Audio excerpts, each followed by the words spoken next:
Alright y'all, coming live from the shop here, Custom Foodscaping. Just going to give you a couple tips on adding trim to a raised bed or really a planter, anything like that.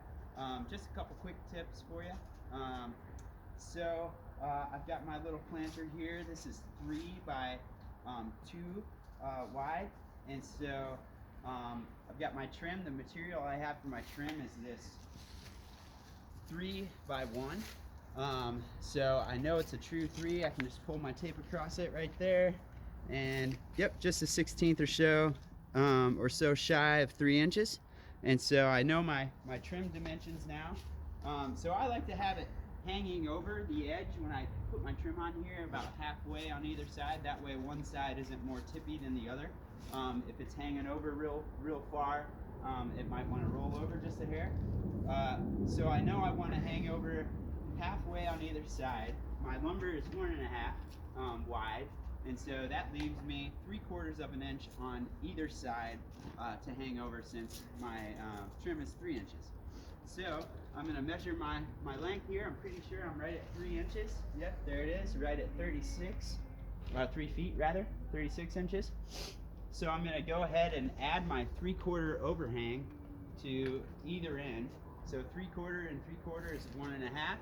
And so since this is 36 inches long, I'll cut my trim here, and you can see I've already made some cuts at 45-degree angles, and I'll measure the long end, in this case, to be 37 and a half inches long, and you can see, nailed that right there. So I'll do the same thing for the 2-foot dimension, looking for that 3/4 inch overhang, and we'll throw it together and see how it looks. All right. Alright y'all, got my trim cut here. It's looking really good. So just kind of getting it on the bed here, mocked up to make sure that I had all my math in my head done correctly.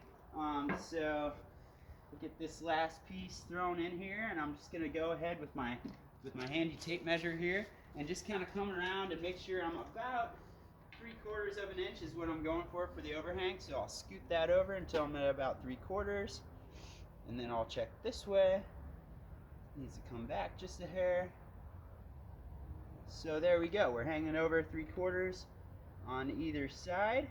So I'll match this one up and then just work my way around and make sure you should be coming at a 45 right off the corner of the bed. 3/4 there. 3/4 here. Looking good. So check this corner.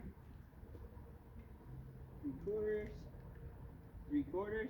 So the math's working out great. My next step's going to be just to go ahead and take my drill with my 1/8 inch bit and go ahead and get some holes pre-drilled in these boards.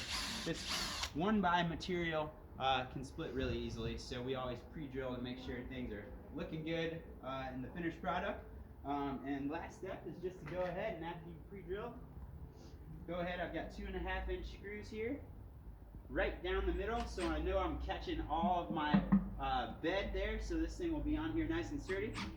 And just go ahead and fire that together.